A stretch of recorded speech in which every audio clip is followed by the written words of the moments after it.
Hello everybody, it is I the Beast, and welcome to Storytime with the Beast. And tonight's story is, on Storytime with the Beast, a living storybook, The Snow Queen, by Hans Christian Andersen. So, you ready to have a nice cozy story to bring you warm winter thoughts? Because Thanksgiving and Christmas will be here on the way.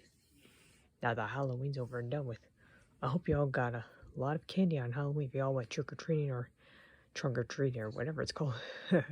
I had a wonderful time one Halloween party at the castle with all my friends and Belle. We dressed up in at 11. Of course, we passed out a lot of candy at the castle. So without any further ado, let us begin. Oops, hold on one second here. Here we go. So this came out in 1965. So here we go. Once long ago in a city far away, two children played happily together all day long. At bedtime, Kay and Gerda liked to listen again to stories about the Snow Queen, whose long icy fingers left flower patterns on the window pane. One night, as Kay was falling asleep, he saw someone outside dressed in dazzling white, whose eyes shone like stars. She beckoned to him, but he shook his head. The next morning, Gerda found her friend quite out of sorts. He stamped on her storybook, broke her doll, and pulled off the roses from a little rose tree.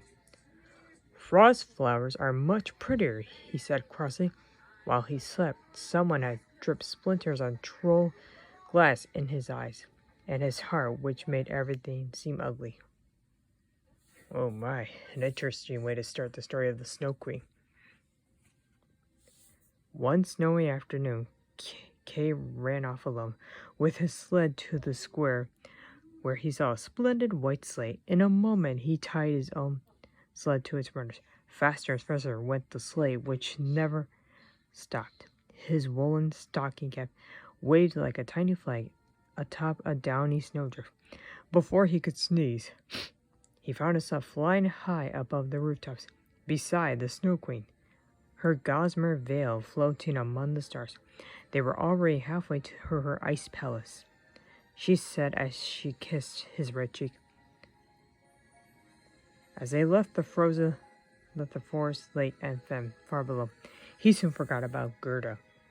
Do you know that the Snow Queen is actually based on I don't know if y'all seen the movie Frozen, but Elsa? But this is before Frozen came out, obviously. So here's the next page.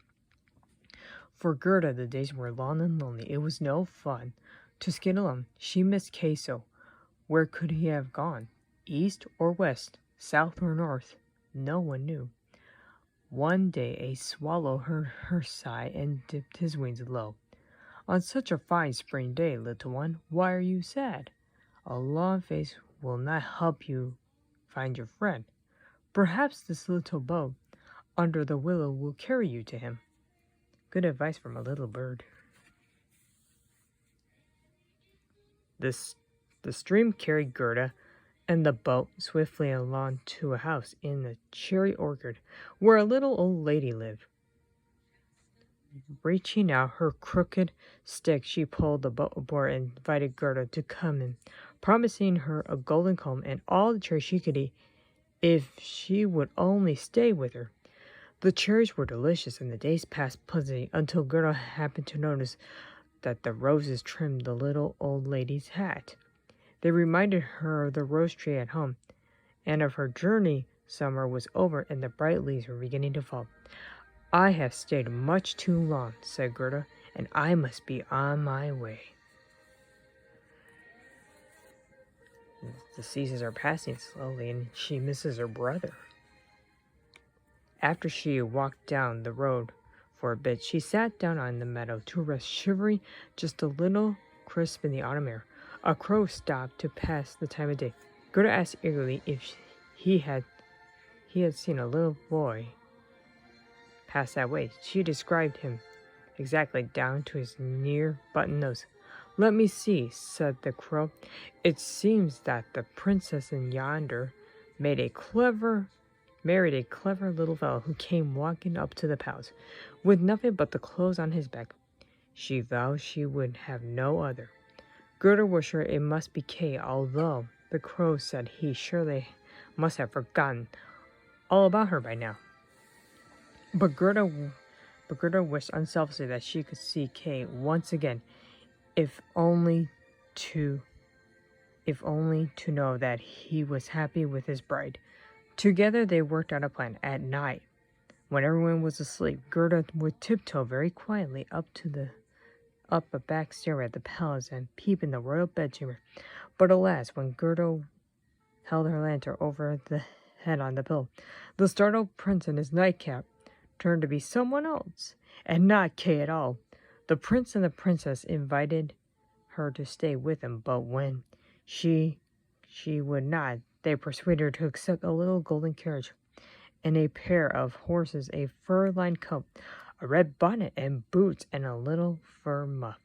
So off she set as the crow flies over the hill and down dale. That's a lot of gifts to offer her to stay there.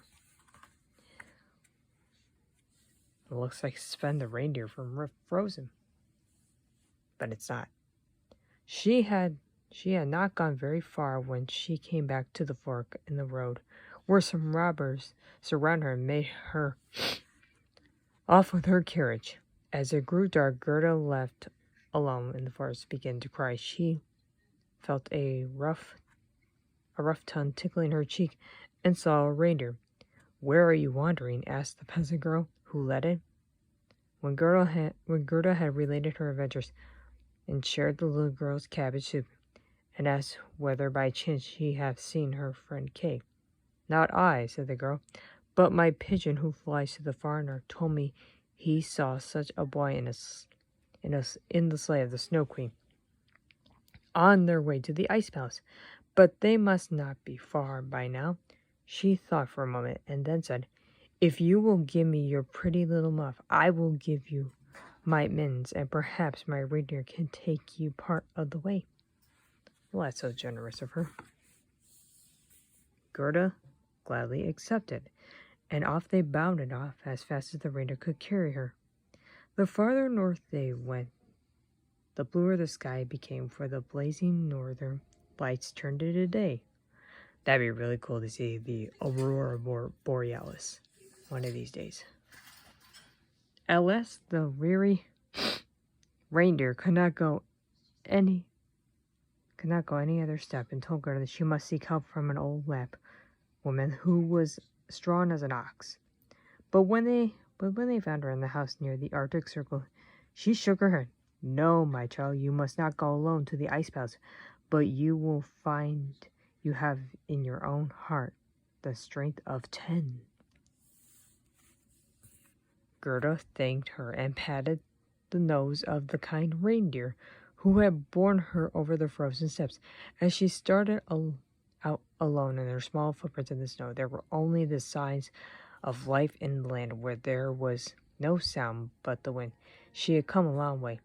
"Please," she prayed, "do not let me lose my way now." Suddenly she heard a tinkling as if thousands of crystal blossoms were being shaken like a tambourine. Well, look what happens in the end. Before her stood a garden of snowflakes in all shapes and sizes. Slowly a great gate swung open. Gerda stumbled on through room after room of vast ice palace, and there stood the front of the Snow Queen's throne.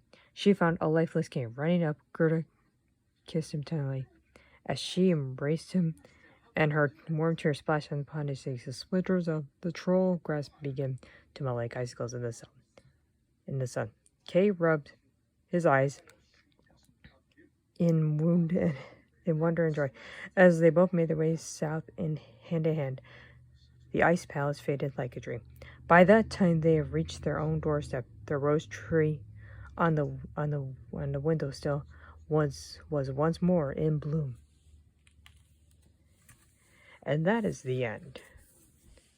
So, if you have any more information about this story, book, just leave me a comment on the video and I'll respond to all your comments as soon as possible. Remember to keep subscribing to us for more videos coming up on the way really soon, as we're getting the time and place to make them all for your entertainment.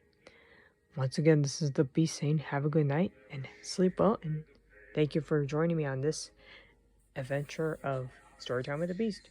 What will my next Storytime with the Beast will be? You'll have to wait and find out. So, see you next time. Bye.